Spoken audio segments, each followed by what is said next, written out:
मोर्चा निघलेला आहे।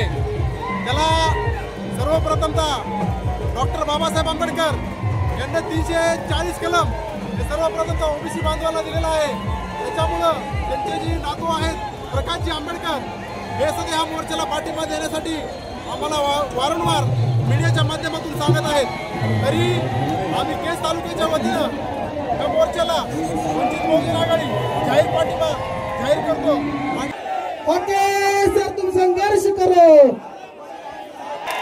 या ठिकाणी आम्ही संयमाने घेतलं सर, आमच्या आई बहीण काढण्याचा प्रयत्न केला। भगवान बाबांचे आशीर्वाद आहेत आमच्यावर, आम्ही फालतू शिव्या देत नसतो।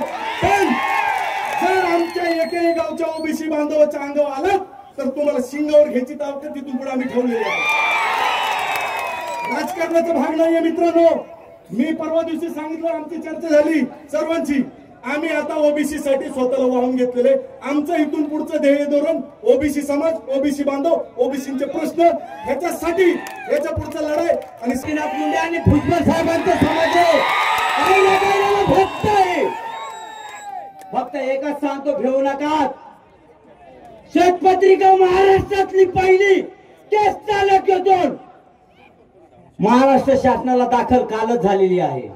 कोण किती खोटं कुणबी प्रमाणपत्र काढले आणि कोण किती खरे प्रमाणपत्र आहेत।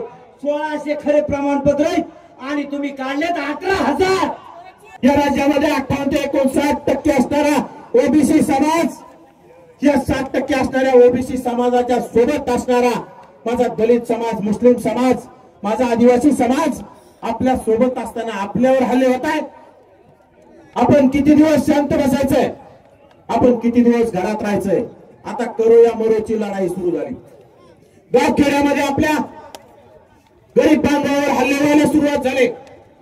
आता गावांची नावं घ्यायची म्हणजे तर 100 गावांची नावं घ्यावी लागतील। पाऊस आलाय आणि इथं उन्हामध्ये सगळी माणसं बसलेली आहेत। 4 शब्द संवाद साधू। अरे शिव्या द्यायची म्हणल्यावर आमच्याकडे पलट नाही शिव्या देणाऱ्यांची। काल एक कोंडरे का फोंडरे नावाचा माणूस म्हणला 11 जणांची टीम बनवल्या आणि लक्ष्मण हाकेंना रस्त्यावर ठोकायला 11 जणांची टीम बनवल्या। अरे कोंडरे, तू मुंगी मारली का कधी आयुष्यात? तुझ्या मारली का मुंगी? तुझ्या तोंडावरची माशी उठत नाही आणि तू म्हणतो लक्ष्मण हाकेला ठोकायला 11 जणांची टीम बनवली। आता खरं तुझं नाव घेऊन तुला मोठं करत नाही मी, पण आमची गावगाड्यातली पोरं आहेत ना, तू कुठे येणार, कधी येणार, केव्हा येणार ते आम्हाला सांग। कारण गावगाड्यामध्ये आमची संख्या 50 ते 60% आहे। महात्मा ज्योतिराव फुल्यांच्या पिवळ्या समतेच्या वादळामध्ये सामील झालेली आणि आता त्या पिवळ्या वादळामध्ये निळं वादळ सामील झालेलं आहे। आणि आमच्या मनामध्ये मग स्वाभिमान कुणाचा आहे? स्वर्गीय गोपीनाथराव मुंडेंचा आहे की नाही? गावगाड्यातल्या 18 पगड जाती एकत्रित झालेत। मी माझ्या भाषणामध्ये नेहमी सांगतो, कधी काळी ओबीसीची मीटिंग म्हणली की रिटायर्ड माणसं, म्हातारी कोतारी माणसं, इन्शर्ट केलेली माणसं यायची, मंडल आयोग सांगायची, सोशल जस्टिस सांगायची आणि 5-50 माणसाच्या पुढे माणसं जात नव्हती। पण आता गावगाड्यातल्या 18 पगड जातीच्या पोरांनी मनावर घेतलंय। लाखोंचा जनसमुदाय आता रस्त्यावर उतरलाय। बरोबर आहे का चूक आहे? कधी काळी आम्हाला वाटायचं शिवसेना आमची, कधी काळी आम्हाला वाटायचं राष्ट्रवादी आमची, कधी काळी आम्हाला वाटायचं भाजप आमची, कधी काळी आम्हाला वाटायचं काय आता कुठली कशाला काय गेलेल्या पक्षात। पण ज्यावेळी ओबीसीचं आरक्षण जात होतं, ज्यावेळी बेकायदा गव्हर्नमेंट रिझोल्युशन GR या शासनाने काढला, त्यावेळी आमच्या बाजूने कोणच उभं राहिलं नाही। बरोबर आहे का चुकीचं आहे? ओबीसीच्या आरक्षणाला धक्का न लावता त्यांना काय द्यायची ती द्या। ओबीसीच्या आरक्षणाला धक्का न लावता आम्ही GR काढलाय। अरे काल परवाच मराठवाडा मुक्ती दिन साजरा झाला।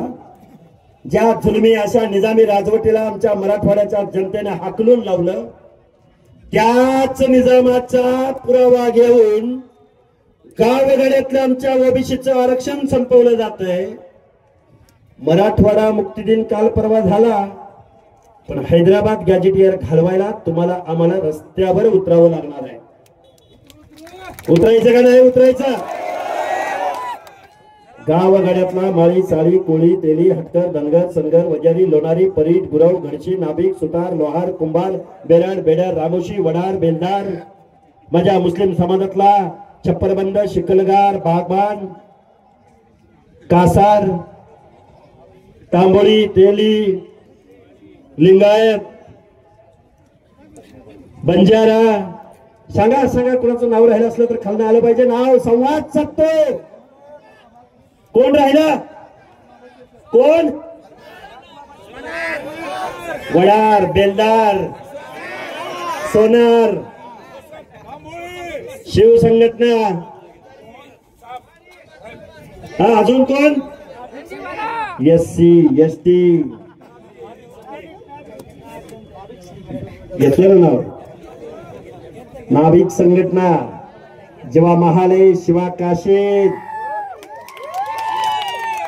बरोबर आहे का चुकीचं आहे? हे का बोलतोय? अरे गेले कित्येक वर्ष झालं आम्ही, गेल्या 2 वर्षापासून या महाराष्ट्राला संविधानाची भाषा आम्ही समजावून सांगतोय.